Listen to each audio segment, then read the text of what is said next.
Senhor presidente, senhoras e senhores senadores, eu quero iniciar minhas palavras dizendo publicamente que desejo sucesso, êxito ao novo ministro do Supremo Tribunal Federal.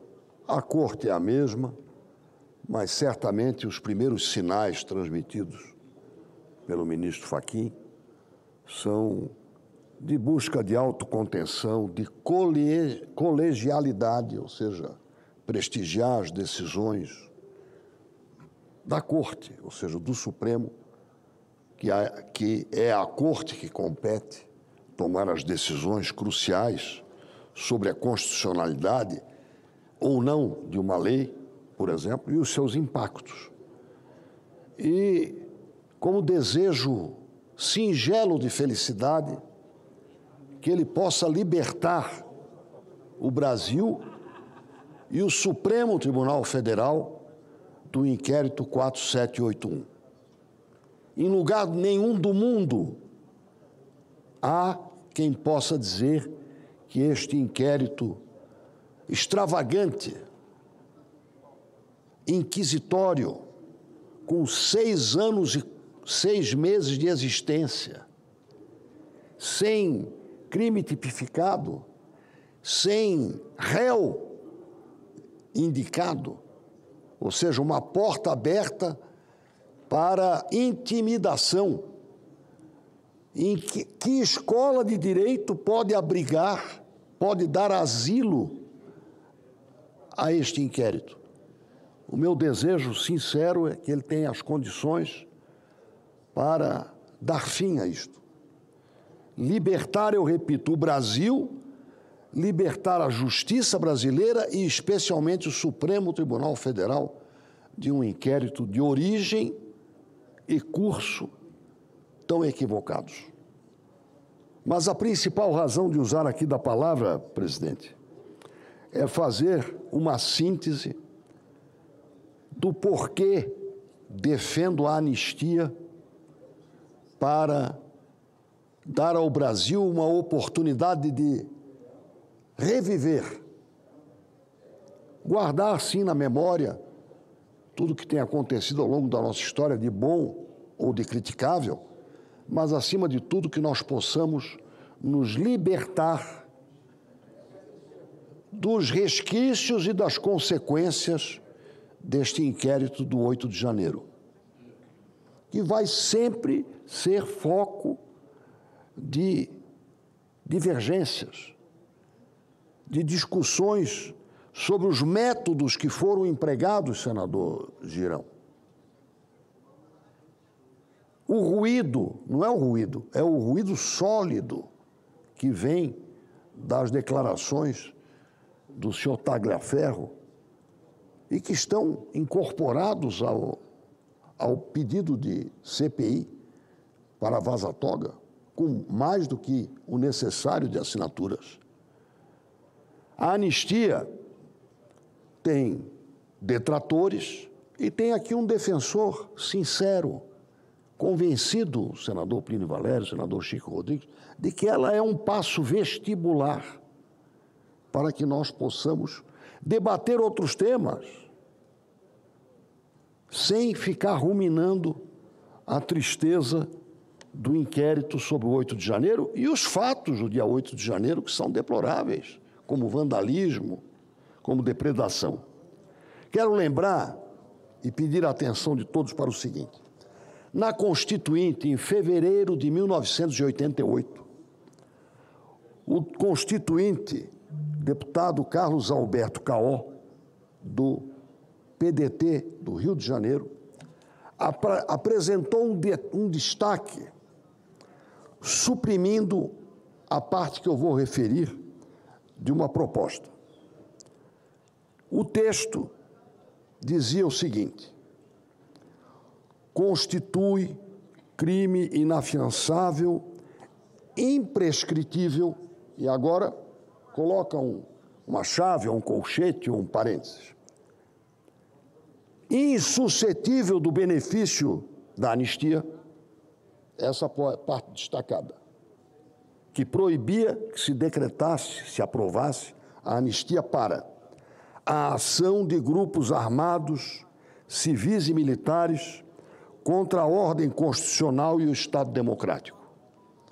Isso é um texto da Constituição, que teria ou não esta expressão, insuscetível, tal ação, ou tais ações, do benefício da anistia. Aceita-se ou não se aceita esta proibição? Isso foi a voto, senador Chico Rodrigues. Isso foi votado. Não sei se Vossa Excelência estava aqui. Em 1988, eu o conheci em 91. Nós nos conhecemos. Isso foi a voto, e por 281 votos a 120. Votos nominais. Eu vou oferecer isso para a taquigrafia, porque isso é um documento histórico. Inclusive o voto do constituinte Luiz Inácio Lula da Silva. Ele votou sim para que se tirasse do corpo esta vedação para trás e para frente. Ou seja,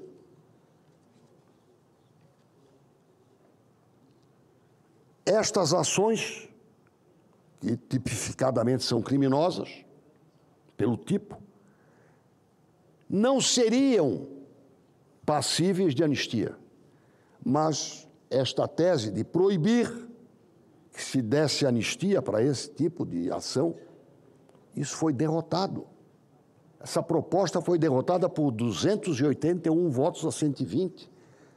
E nesta cópia do Diário do Congresso estão os nomes dos, não apenas 501, mas dos 521, porque 20 se abstiveram. Então, 281 votos por retirar a expressão de insuscetível à concessão de anistia, 120 contra, dá 401, mais 20 abstenções. Portanto, 280 mais 120, 421 parlamentares votaram e deram maioria absoluta, folgada, para que a anistia estivesse presente na nossa vida, como esteve no passado. E o mais expressivo para se evocar agora, e eu faço questão de transcrever em ata, para que neste momento em que se brada, um lado pedindo anistia, outro lado dizendo sem anistia, nesse momento de confronto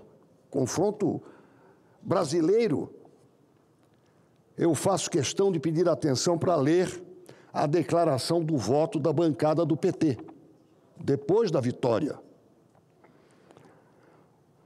Os constituintes abaixo assinados, membros da bancada do Partido dos Trabalhadores, declaram que votaram sim ao destaque 2184, por estrita observância da orientação da liderança da bancada do seu partido.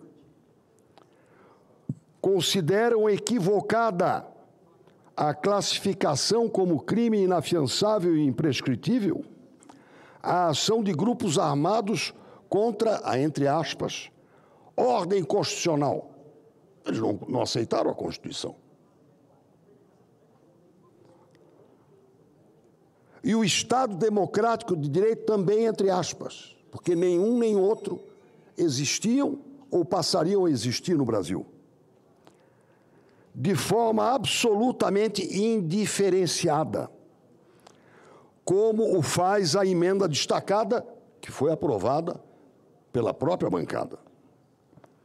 Consideram fundamentalmente distintas a ação golpista de grupilhos militares a serviço da burguesia e do imperialismo de outro tipo de ação, da ação de amplas massas populares, ainda que também se utilizando de armas, contra a opressão e a exploração que sofrem desse mesmo sistema, bem como ações de autodefesa, que exatamente ela, as massas,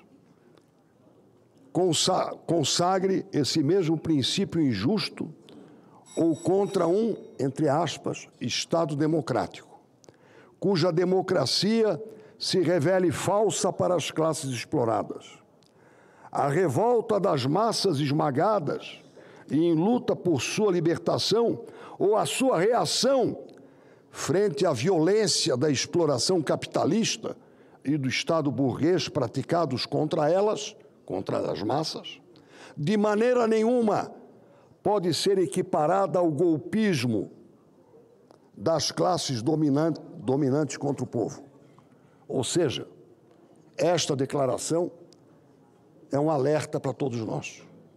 Sempre haverá intolerância.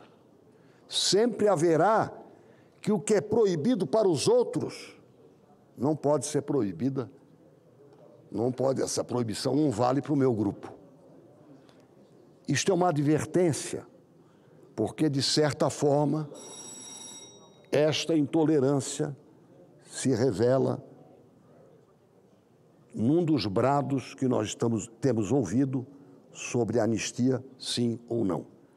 Fica essa colocação, faço questão de deixar esse registro em ata, para que, nos próximos dias, nas próximas horas, a reflexão sobre este momento ilumine a nossa ação e a nossa atitude. Muito obrigado.